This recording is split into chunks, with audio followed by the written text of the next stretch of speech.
Let me tell you guys a story. One of my favorite shows of all time is the original iteration of The Twilight Zone. For those who aren't aware, The Twilight Zone tells stories of horror, sci-fi drama, and surrealism, which usually come with a twist ending. There's an episode from the show titled The Howling Man, which sees a man stumble upon a castle populated by a group of monks who claim to have captured the devil himself. The episode sees the main character trying to figure out who to believe, the monks who claim they've eradicated evil by trapping the devil at their home, or the man accused of being the devil who pleads his innocence and asks the main character to free him. In the end, the man chooses to believe the supposed devil and frees him, only to find out that the monks were telling the truth. The devil then proceeds to plague the world with war and sickness as the episode comes to an end. It's a fascinating thought experiment, as most Twilight Zone episodes tend to be. But why am I bringing it up here? Well, because there is an important lesson to be learned from it. Currently, there's one major storyline in AEW that has everyone talking. Who's the devil?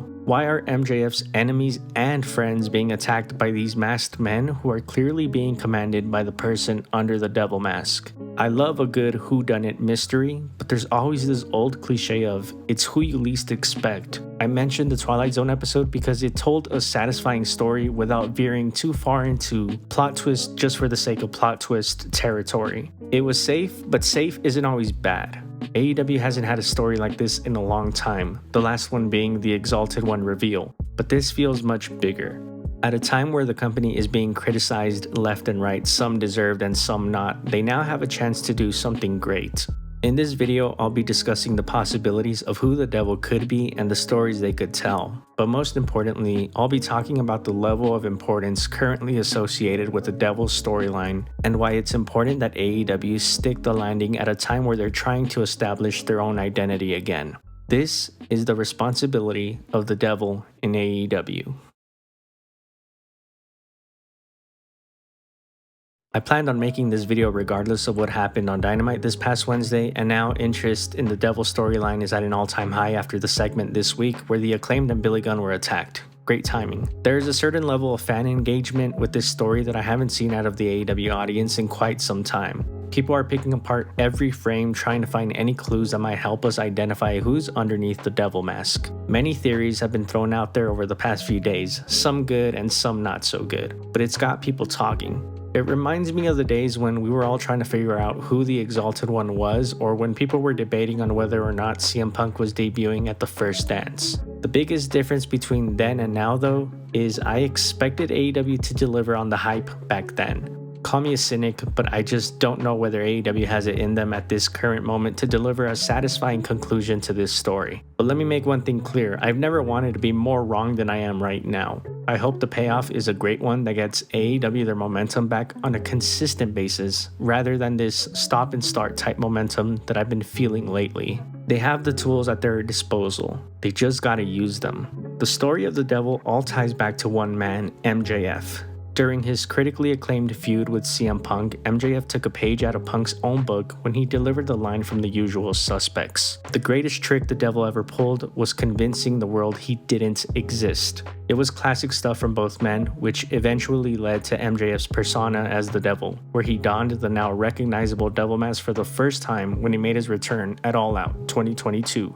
Since then, MJF used the devil mask for special occasions, usually pay-per-view entrances. But he began to refer to himself as the devil and his fans as devil worshippers. It was all very grandiose, as MJF tends to be. The funny thing is, when MJF began his very slow burn face turn, he kept all the devil monikers and catchphrases. It made it all the more surprising when a group of masked men, joined by someone donning the devil mask, attacked Jay White backstage at the end of a September Dynamite, which kicked off the storyline that has had all of us talking up until today.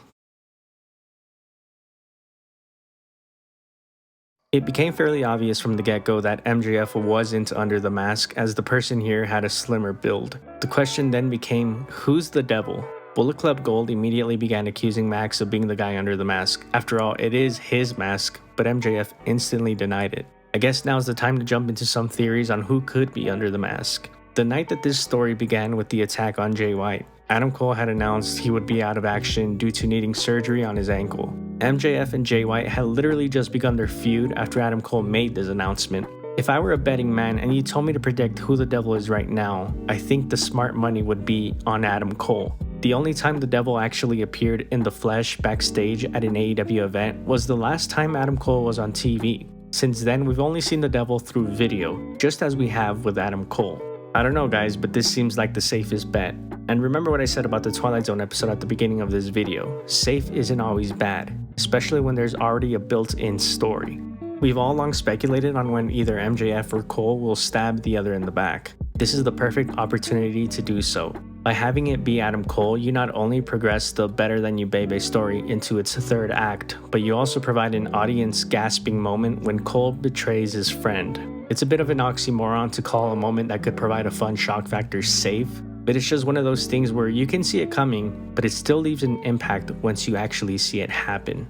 And because this story started the night that Adam Cole announced he needed surgery, it makes perfect sense in storyline that Adam Cole became bitter and snapped once he realized MJF was going to get the spotlight to himself while he sat at home. The other guys in the mask could easily be the Kingdom in addition to Kyle O'Reilly and maybe a wild card like Wardlow. Despite being something we all saw coming, I'd be satisfied with it being Cole. Compare this to theories of the Devil being Jack Perry. With all due respect to Perry, this spot is too big for him. Instead of being elevated by the spot, the storyline would be dragged down. That's not to say Jack won't ever be ready, but he's not ready for this spot right now. Tony Khan risks further frustrating his audience if the Devil ends up being some of the rumored names I've seen, such as Jungle Boy, Dolph Ziggler, and even Mustafa Ali, who I love, but this isn't the spot for him. You need to swing for the fences here. Either it's a massive free agent that no one saw coming, or it's the most logical choice in Adam Cole. There's just really no in between.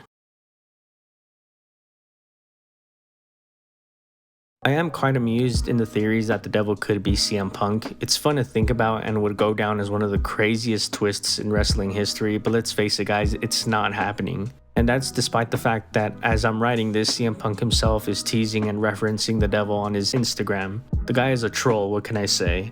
I've also seen people go the Fight Club route with their theories by suggesting the Devil is MJF. Personally, I think that'd be way too hokey for AEW. Some want it to be Tony Khan, which would be the most morbidly funny thing ever that would absolutely tank the company. Regardless of where you stand, it's fun to theorize on who it could be. I myself have tossed out some fantasy booking ideas of my own. Yes, I'm using this video to once again pitch for the Devil to make their entrance to The End by the Doors at World's End. If Tony Khan can license the Rolling Stones, then he can certainly license the Doors. What I'm most worried about is if Tony Khan truly understands how much responsibility the character of the Devil is currently shouldering. Too often this year, he's shown a disconnect between what he wants and what the audience wants. This is the one story that Tony Khan needs to get right. Listen to what the people are saying. If you were planning on having Jack Perry under the mask, pivot away from that and just have it be Adam Cole.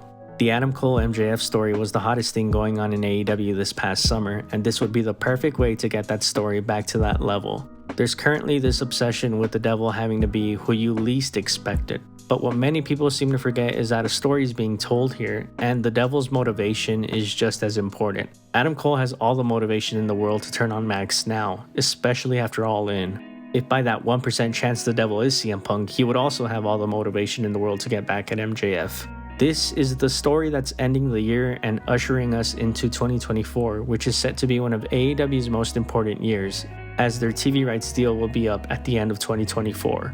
They need a home run. This could be the story that gets the disillusioned back on board. It's a huge responsibility on this one little storyline that simply asks, who's under the mask? And yet people's expectations are so high because AEW has delivered some all-timer moments in their history. But on the other hand, if AEW fails to deliver here, I'll be the first to say they placed a burden on a character that they weren't capable of paying off. Just remember that safe isn't bad. Whether it's Full Gear or World's End, the Devil will come calling.